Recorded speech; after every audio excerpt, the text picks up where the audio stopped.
Hi everyone, how are you doing? Last Sunday as Sue and I were out for a walk, I noticed there were acorns everywhere. Sue picked one up and brought it home to plant. I looked forward to watching it grow. When Isabella was 2 or 3, she planted in the garden some conkers she'd found. Sure enough, the next spring they popped up. And a couple of years later I dug up the best one and planted it somewhere more suitable. 14, 15 years on, it's now over 20 feet high, and I look forward to it producing its first conkers. Paul talked about him planting the seed and Apollos watering it, but noted it is God that gives the increase. As we ask and God connects and we then obey, we are like Paul planting the seed. Relaying to others and together holding the person before the Lord is part of watering like Apollos. But as Paul says, it is God that gives the increase. So what should we do next? In some cases we'll have to trust God, a chance meeting, responding to a prompting of the Spirit, and the privilege of serving what we found God doing.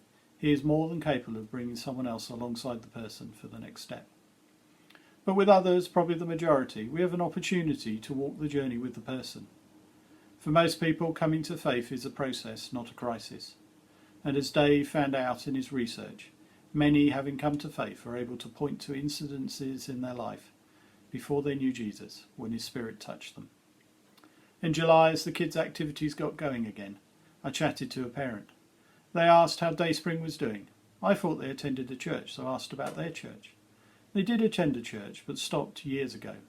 We discussed the whys and wherefores of that a bit, and I felt prompted to suggest an author to read and a Christian website to look at, which I did.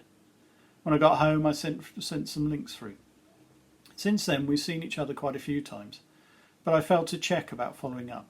So I've prayed for them a bit, and I hope I've been a friend, walking the journey with them. Then on Thursday, they messaged me and asked which books written by the author would I recommend.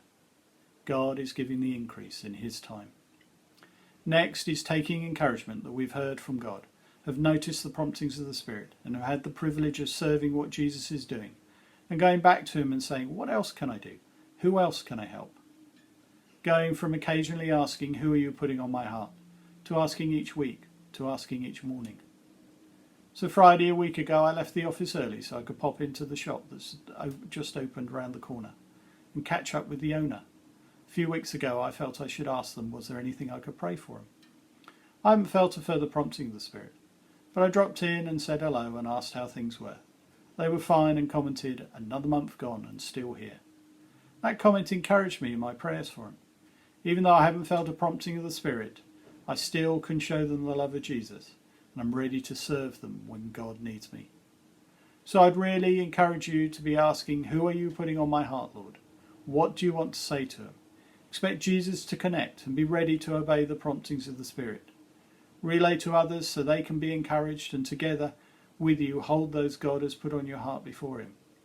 And then be ready to walk the journey with the person and receive further promptings while looking to Jesus, who else he might be putting on your heart. Together we will be serving what we find God doing and showing the love of Jesus to Wiltshire and beyond. What could be better?